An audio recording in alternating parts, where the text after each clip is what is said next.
आदाब। खबर दिन भर में आपका इस्तकबाल है। मैं हूं आपके साथ सैयद अनवारुल्लाह गौरी। बढ़ते हैं खबरों की तफसील की जानिब, लेकिन उससे पहले एक नजर हेडलाइंस पर। पेश करने में ताउन किया है डॉक्टर ऑर्थो ऑयल के साथ साथ डॉक्टर ऑर्थो कैप्सूल्स साथ लेना ना भूलें। वज़ीर-ए-आज़म नरेंद्र मोदी की क़ियादत में दिल्ली में एनडीए का अहम इजलास। हुकूमत की कामयाबियों और इत्तेहाद को मजबूत बनाने पर किया गया तबादला ख्याल।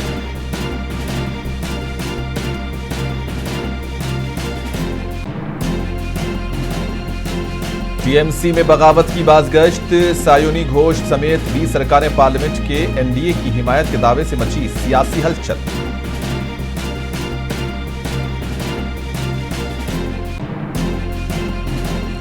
नेपाल की जानिब से भारतीय आम की दरामद पर पाबंदी। उत्तर प्रदेश के किसानों और ताजिरों में तशवीश की लहर।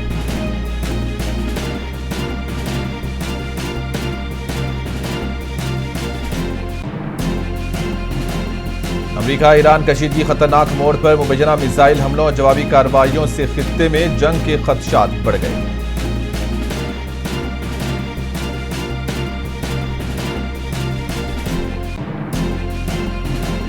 लेबनान पर इस्राएली हमले जारी। शहर सूर के करीब फिजाई कार्रवाई में 3 अफराद हलाक। बेरूत ने की शदीद मजम्मत।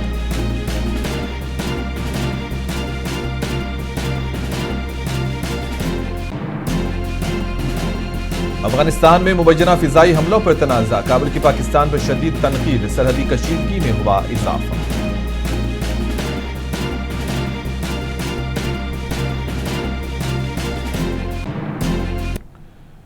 नई दिल्ली के भारत मंडपम में एनडीए का इजलास मुनक्किद हुआ। इस इजलास में एनडीए के तमाम हलीफ जमातों के लीडरों ने शिरकत की। वज़ीर-ए-आज़म नरेंद्र मोदी की सदारत में इजलास मुनक्किद हुआ। इसी दौरान मुख्तलिफ उमूर पर तबादला ख्याल किया गया और इसी दौरान इजलास में आंध्र प्रदेश के वज़ीर आला नारा चंद्रबाबू नायडू ने वज़ीर-ए-आज़म नरेंद्र मोदी के एजाज में एक तहनीती करारदाद पेश की। भारत मंडपम में मुनक्किदा एनडीए के अहम इजलास के दौरान चंद्रबाबू नायडू ने वज़ीर-ए-आज़म मोदी की क़ियादत, हुकूमत की कारकर्दगी और मुख्तलिफ कौमी तरक्याती इक़दामात को सराहते हुए ये करारदाद पेश की है। इजलास में मौजूद इत्तेहादी जमातों के रहनुमाओं ने भी करारदाद की हिमायत की है। ज़राए के मुताबिक करारदाद में वज़ीर-ए-आज़म मोदी की क़ियादत में एनडीए हुकूमत की कामयाबियों, अवामी फलाही मनसूबों और मुल्क की तरक्की के लिए किए गए इक़दामात का जिक्र किया गया। इजलास में इत्तेहाद को मज़ीद मजबूत बनाने और मुस्तक़बिल की सियासी हिकमत अमली पर भी तबादले ख्याल हुआ।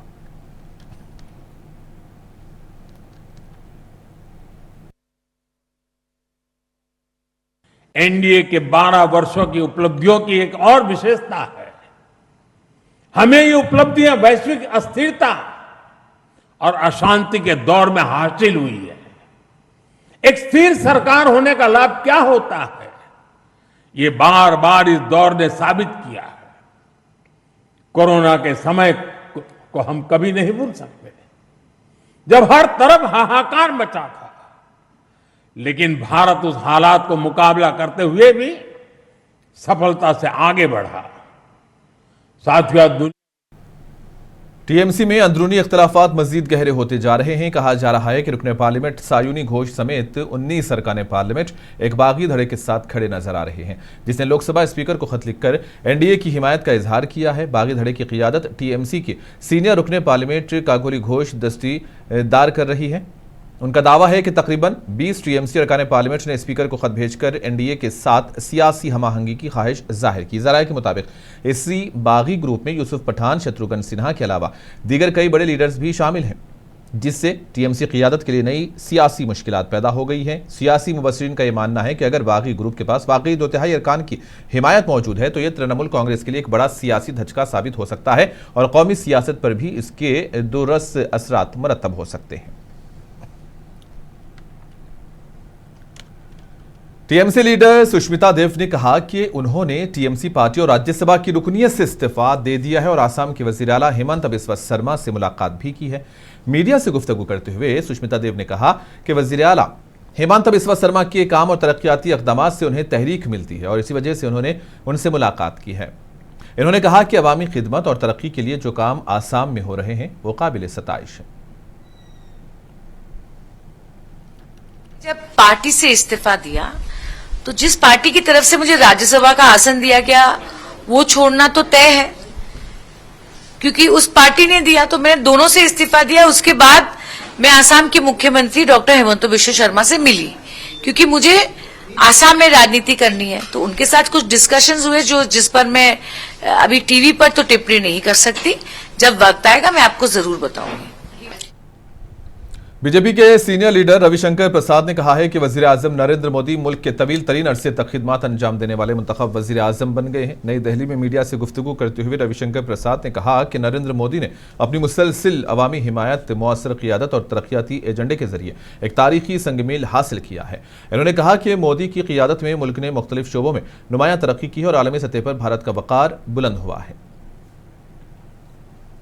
सबसे बड़ी उपलब्धि ये है कि नरेंद्र मोदी के व्यक्तित्व में देश के लोकतंत्र का इतिहास बना है।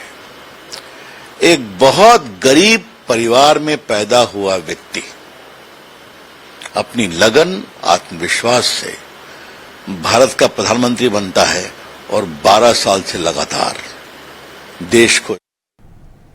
वजीर आजम नरेंद्र मोदी के कामयाब 12 साला दौरे हुकूमत के मुकम्मिल होने और मुल्क के सबसे तवील अरसे तक मुसलसिल मुंतखब रहने वाले वजीर आजम बनने के मौके पर दरगाह हजरत निजामुद्दीन औलिया रहमतुल्लाह अलैह में खुसूसी चादर पोशी और दुआ का एहतमाम किया गया।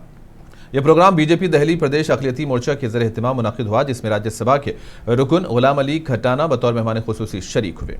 इस मौके पर मुल्क में अमन, तरक्की, भाईचारे और वजीर आजम नरेंद्र मोदी की सेहत, सलामती और दराज़ी उम्र के लिए खुसूसी दुआएं की गई। गुलाम अली कठाना ने कहा कि हजरत निजामुद्दीन औलिया की दरगाह मोहब्बत, इंसानियत और रवादारी का पैगाम देती है, जबकि अक़लियती मोर्चा के सदर अनीस अब्बासी ने कहा कि ये दुआ मुल्क की तरक्की, कौमी यकजहती और समाजी हम आहंगी के लिए भी है।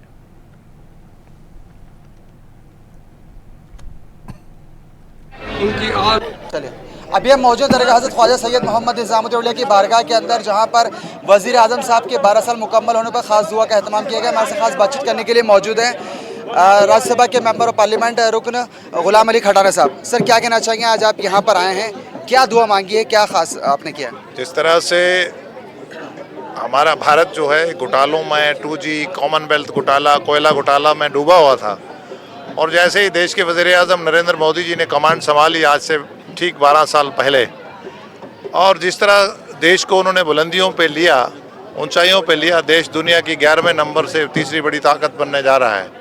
आज पूरी दुनिया में हमारा सिक्का चलता है, हमारे साथ पूरी दुनिया निवेश करना चाहती है हमारे देश में, और हमारे देश का जो निवेश बाहर हमारे बिजनेस कम्युनिटी है, किसान के प्रोडक्ट्स हैं, मजदूर है, ह्यूमन रिसोर्स है, आज हमारे लिए वो ओपन है। ये नरेंद्र मोदी जी के जरिए ही मुमकिन हुआ है। जिस तरह से उन्होंने कोविड को जिस तरह वज़ीर आज़म नरेंद्र मोदी के मुल्क के तवील तरीन अरसे तक खिदमत अंजाम देने वाले मुंतखब वज़ीर आज़म बनने पर आरजेडी के रुकने पार्लियामेंट मनोज झा ने सख्त रद्द-ए-अमल का इजहार किया। मनोज झा ने कहा कि किसी भी रहनुमा की कामयाबी का मेयार सिर्फ इख्तियार में रहने की मुद्दत नहीं, बल्कि अवामी जिंदगी पर इसके असरात होते हैं। इन्होंने कहा कि इख्तियार की गहराई और इसके नताइज अहमियत रखते हैं, महज मुद्दत इख्तियार नहीं। इन्होंने कहा कि नेहरू ने मुल्क के हर शहरी की जिंदगी को किसी न किसी अंदाज में मुतासिर किया, जबकि मौजूदा दौरे हुकूमत में अवाम को मुख्तलिफ मसाइल और मुश्किलात का सामना करना पड़ा है। लिख दिया है, लंबाई मायने नहीं रखती है, सत्ता की गहराई मायने रखती है। नेहरू ने हर जिंदगी को छुआ और मोदी जी अपनी जिंदगी को परेशान हाल खड़ा कर दिया। तो लंबाई में मापोगे तो बात में दम नहीं होगा, गहराई देखो, विड्थ देखो। मध्य प्रदेश में कांग्रेस उम्मीदवार मीनाक्षी नटराजन के कागजात नामजदगी मनसूख होने के बाद सियासी माहौल में हलचल पैदा हो गई है, और इस मामले पर मध्य प्रदेश असेंबली में opposition leader Umang Singhar, Congress leader Vikrant Bhavariya, रियासती इंचार्ज हरीश चौधरी और मध्य प्रदेश कांग्रेस सदर जीतू पटवारी ने इस फैसले पर शदीद रद्द-ए-अमल का इजहार किया। कहा कि इस मामले को लेकर रियासत भर का दौरा करेंगे और बीजेपी की गैर जमहूरी पॉलिसी को बेनकाब करेंगे, और बहुत जल्द सदर जमहूरिया से मुलाकात करते हुए इस मामले में मुदाखलत की अपील करेंगे। राष्ट्रपति से भी अनुरोध करेंगे, सबको दिल्ली ले जाएंगे और इस बारे में, इसमें मामले में हस्तक्षेप करें, क्योंकि बगैर कानून के, बगैर नियम के देश में ये हालात बन रहे हैं। इसमें माननीय राष्ट्रपति जी हस्तक्षेप करें, ये अनुरोध करेंगे। क्या है, ये जिस तरह से लातों के भूत बातों से नहीं मानते हैं, अब ये इनको कुछ चीज समझ नहीं आ रही है। जितने भी संस्थान हैं, चाहे ईडी हो, सीबीआई हो, इलेक्शन कमीशन हो, सबको पूरी तरह से कब्जा कर लिया है। जुडिशरी में भी पैड जमा लिए। तो हम न्याय के लिए जाएं तो किसके पास जाएं? अब तो न्याय तभी मिलेगा जब क्रांति आएगी, और क्रांति लाने के लिए हमें सड़क पर उतरना पड़ेगा, पूरी कांग्रेस को कमर कसना पड़ेगी।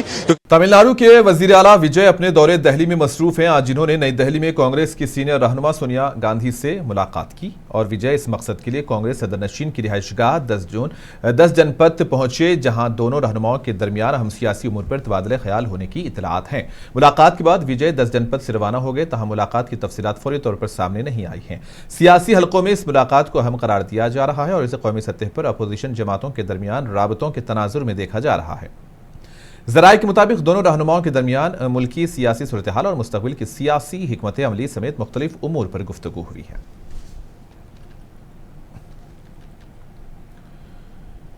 कॉकरोच जनता पार्टी के बानी अभिजीत दिपके ने कहा है कि पेपर लीक मामले में मरकजी वजीर धर्मेंद्र प्रधान को फौरन इस्तीफा देना चाहिए। उन्होंने कहा कि नीट पेपर लीक मामले को लेकर कल पुणे यूनिवर्सिटी में बड़े पैमाने पर एहतजाजी मुजाहिरा किया जाएगा और अभिजीत का यह कहना है कि तुलबा को दरपेश मसाइल पर मुसलसिल नजरअंदाज किया जा रहा है, जिसके खिलाफ वो सड़क पर आवाज बुलंद करेंगे। इन्होंने कहा कि धर्मेंद्र प्रधान के खिलाफ हम मुल्क भर में एहतजाज करेंगे और 20 जून को दोबारा जंतर मंतर पर एहतजाज किया जाएगा और जब तक धर्मेंद्र प्रधान अपना इस्तीफा नहीं देते ये एहतजाज जारी रहेगा। आंदोलन हुआ था, हम सबने देखा दिल्ली के जंतर मंतर पर किस तरह से हमारे शांतिपूर्ण आंदोलन को समर्थन मिला, पूरा जंतर मंतर भर गया था।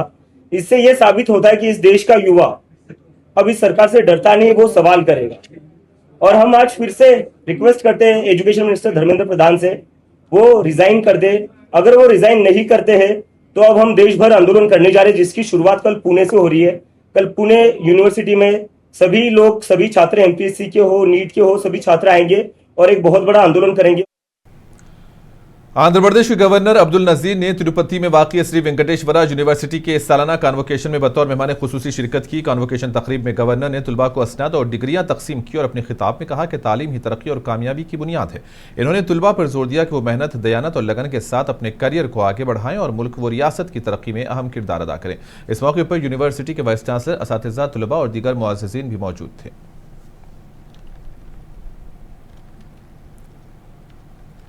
आम को फलों का बादशाह कहा जाता है, लेकिन उत्तर प्रदेश के आम के काश्तकारों के लिए इस साल का सीजन गैर यकीनी सूरत हाल का शिकार रहा। नेपाल ने भारतीय आम की दरामद पर पाबंदी आयद कर दी, जिसकी वजह से आम की खेप में मुबैना तौर पर ज्यादा मकदार में ज़रूरी अद्वियात की मौजूदगी और सरहदी इलाकों में सहूलियात की कमी बताई जा रही है।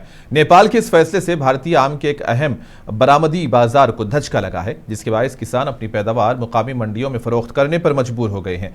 किसानों और ताजिरों का कहना है कि मुकामी बाजार में आम की ज्यादा फराहमी के नतीजे में कीमतें गिर सकती हैं, जिससे उनके माशी मसाइल मजीद बढ़ जाएंगे। सहारनपुर और दीगर आम पैदा करने वाले इलाकों के किसानों ने हुकूमत से मुतालबा किया है कि वो नेपाली हुकाम से बातचीत करके इस मसले का जल्द ही हल निकालें। उत्तराखंड के सयाहती मुकाम मसूरी में अफसोसनाक हादसा पेश आया है, जिसमें एक कार गहरी खाई में गिरने से 4 अफराद जान की बाजी हार गए हैं और पुलिस के मुताबिक यह हादसा झारी पानी इलाके में पेश आया है। गाड़ी उत्तराखंड कशी से मसूरी की जानिब जा रही थी कि अचानक ड्राइवर का गाड़ी पर से कंट्रोल खत्म हो गया और वह सड़क से फिसलकर खाई में जा गिरी। हादसे की इत्तला मिलते ही पुलिस, फायर ब्रिगेड, एसडीआरएफ और एम्बुलेंस की टीमें फौरी तौर पर मौके पर पहुंची और रेस्क्यू कार्रवाइयां शुरू कर दी।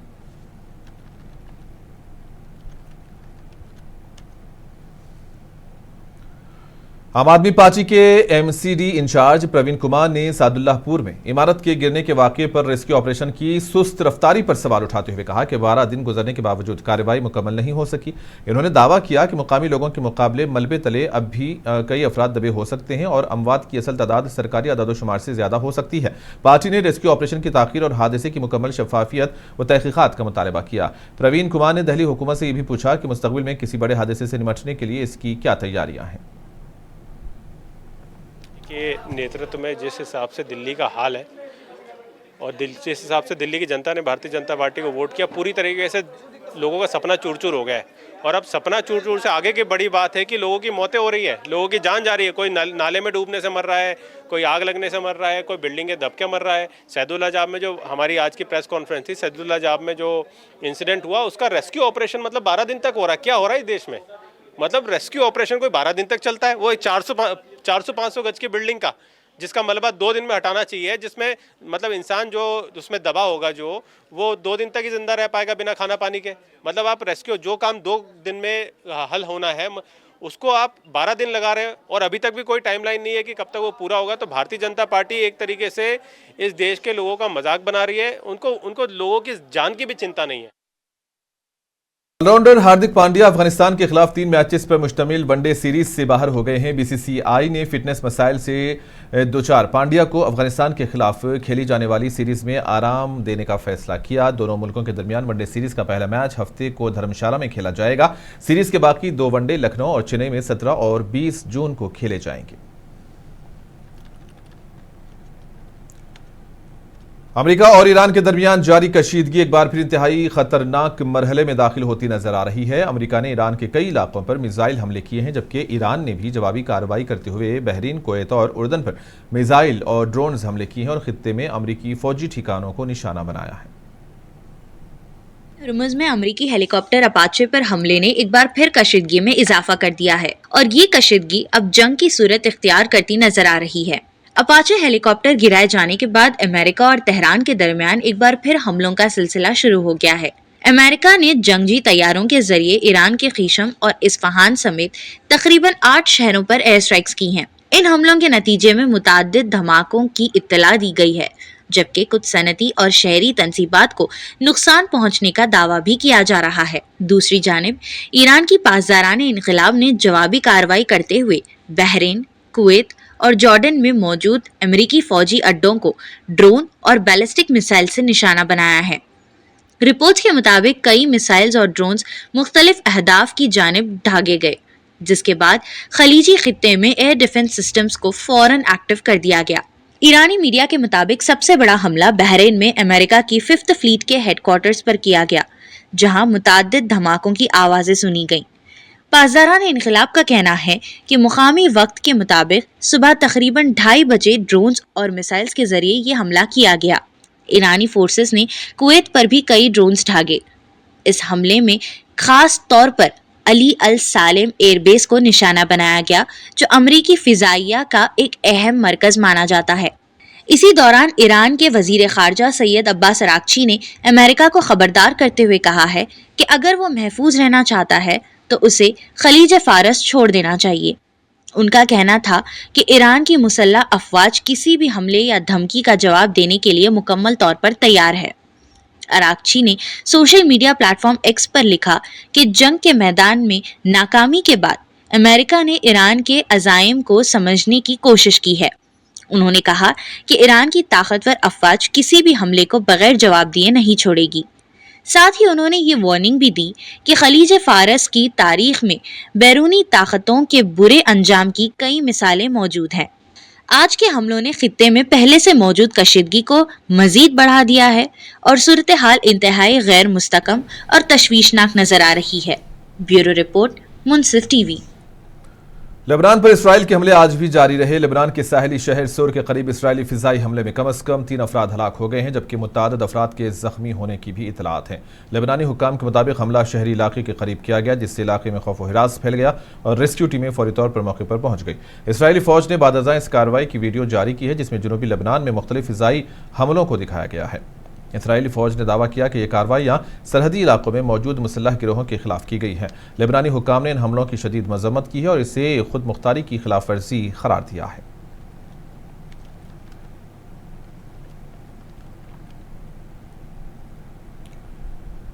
अमेरिकी ऐवान नुमाइंदगान ने इमिग्रेशन कवानीन के निफाज के लिए तकरीबन $70 अरब का बिल मंजूर कर लिया है। अमेरिकी सरहदों की निगरानी और मुल्क बदरी के अमल में तेजी पैदा करने के लिए यह रकम फराहम की जाएगी और अमेरिकी इंतजामिया का कहना है कि इस इक़दाम का मकसद इमिग्रेशन कवानीन पर सख्ती से अमल दरामद को यकीनी बनाना है, जबकि नाक़िदीन इस पर तहफ़्फ़ुज़ात का इजहार कर रहे हैं।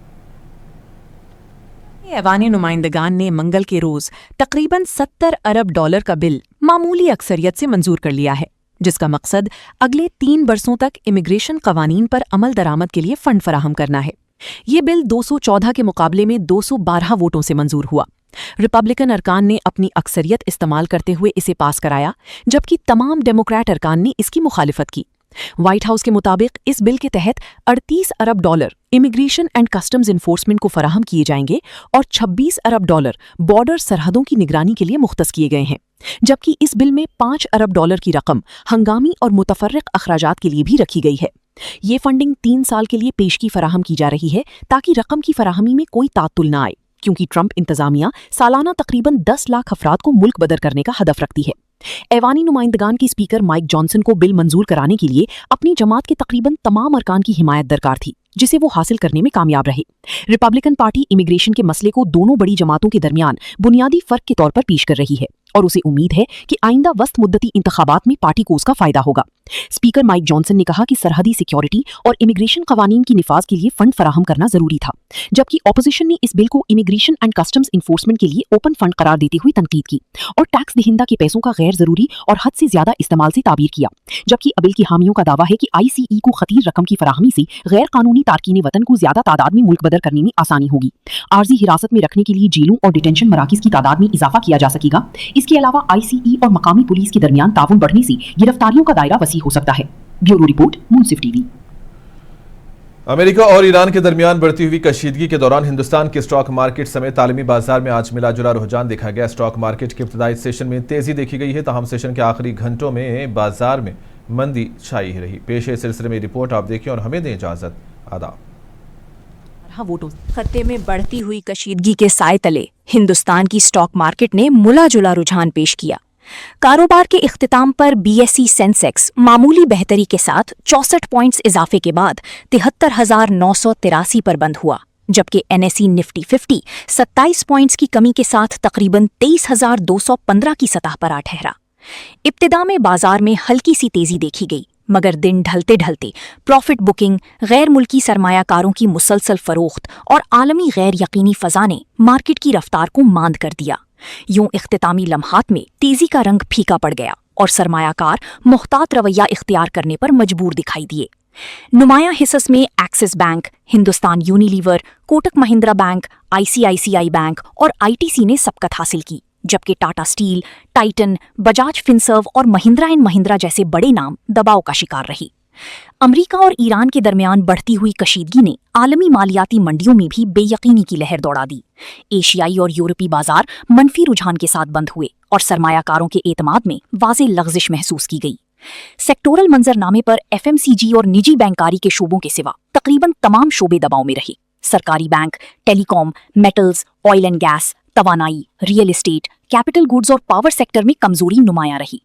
जुनूबी कोरिया का कोस्पी इंडेक्स शदीद गिरावट के साथ बंद हुआ, जबकि जापान, चीन और हांगकांग की मार्केटें भी खसारे में रहीं।